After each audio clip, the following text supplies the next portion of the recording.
Justin, hey, congratulations for The Visitor. Thank you very much. So tell us why you were attracted to direct a project like The Visitor. Well, initially, I read the script and it spoke to me in a few different ways. It obviously had some uh, Dorian Gray aspects to it, but it also, what was exciting to me were it sort of had notes of two of my favorite horror films, Rosemary's Baby and The Wicker Man. I liked how it played with structure a bit. It sort of has these shades as we go into the film of like a haunted house sort of horror film, but then it starts to shift into more of like a folk horror, subgenre.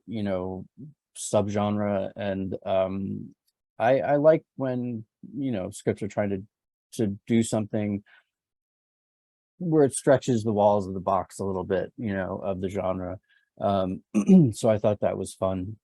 And then it was just dealing with some uh themes that spoke to me and had sort of been in some of my previous work and something I'm interested in, which is this idea of family and legacy and identity and sort of, how that interacts with the world around us, and the fact that we exist within a context and that we're born into a context, and so yeah, I mean, I just found it to be a really interesting opportunity, to explore some interesting themes. Absolutely. And because I'm impressed because a film like this has multiple subgenres into it, from Yeah. psychological to supernatural. So how did you set, that tone, that mood, and the shifts throughout the entire movie? um it's I mean, a lot of it's, just sort of camera and the performance really doesn't, uh of the two main characters sort of stay static, but not static, but it sort of, these are the characters that are sort of enter within this world. um I think it's a hard question. How did I achieve the tone? I was really interested in the characters in the town being a bit, larger than life in a way, where it sort of offsets the intensity and sort of psychological thriller sort of seriousness that Finn's going through and that Jess is going through. The town itself, it's just, there's something slightly off and slightly weird. And I always liked characters like that. I feel like the Coen brothers are really good at that. And I also think that, Rosemary's Baby and The Wicker Man had that as well, like the townspeople or like the people, the Castovets or whatever. There's these interesting tones where they're very scary, unsettling movies,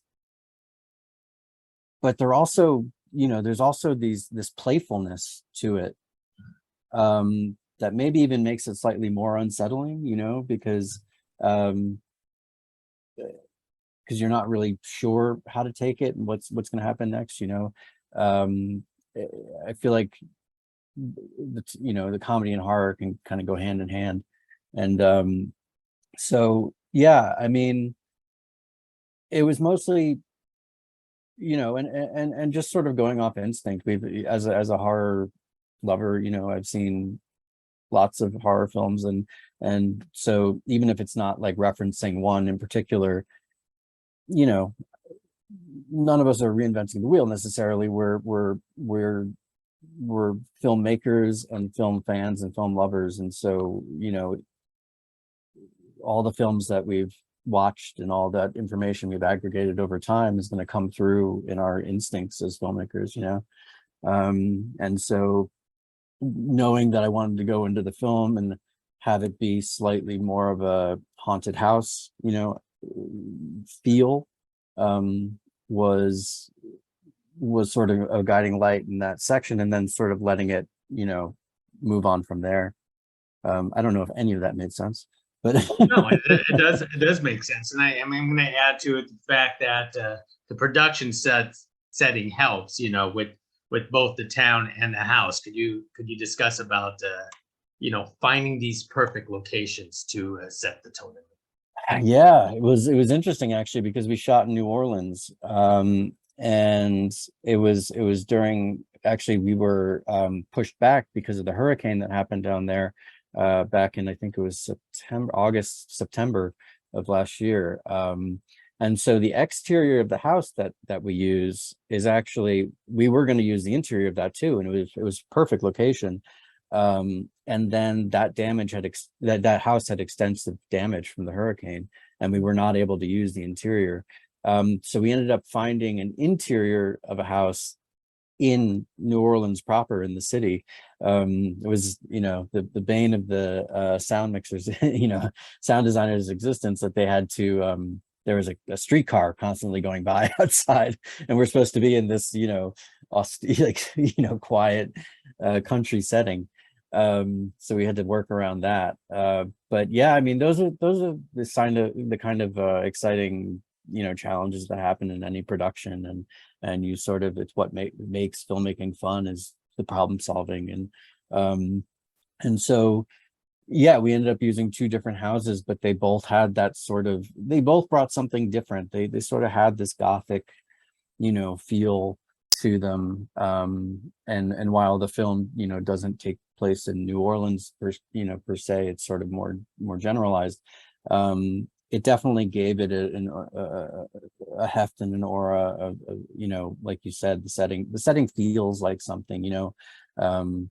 There are these massive trees behind the house that we ended up using in some sections of the film, which you might remember. And that actually wasn't in the script initially, but we were exploring this property, and I saw these massive old trees, and there's just this line of them, it just looked terrifying, and I just said, we got to shoot here. So just sort of molded the script to the location in that instance. But yeah, these are, the exciting part of filmmaking is that discovery. That's what's exciting about it. Now, Justin, I know this is your third, I want to say third horror film. And it seems like each of them is different in their own way. But as a horror film director, how do you draw out these reactions, these personalities, characters out of your actors, like Finn Jones in a project like The Visitor? Well, I mean, a lot of it is luck and working with really talented actors, like Finn and like Jess and like Dane and Donna. I mean, Thomas, like I think, and they all bring something different to the table. Finn was incredibly dedicated and prepared, and I feel like Jess and Finn were sort of approaching things differently, but it worked for the film in a really interesting way. And I think I had, and Jess and I had talked, approaching with Maia. We weren't really interested in her being, this sort of mustache twirly, type of character. Like I think they're both pretty tragic, and she had a pretty rough go of it, like in her backstory. And so I had a lot of empathy for her, and I just wanted to make sure she had, her character had a perspective in the film, and a voice, as well. And then, working with Dane and Donna and Thomas, they sort of had a different role, obviously different roles, but they had these interesting backstories as well that we could sort of play with. And there was a lot to work with there, and they were all really, what you want is just someone who's game, someone who's willing to come in and really go there. And I've been really lucky. I've worked with Guy Pearce in my last film, which was amazing, really a highlight for me in my career. And then my first film, I worked with, Nadia Alexander and Toby Nichols, who, and an Austrian actor, Karl Markovitz, who, that was just, I must have done something really great in a prior life, or something like that, to be as lucky as I have to work with the actors I have. But it's it certainly makes my job a lot easier.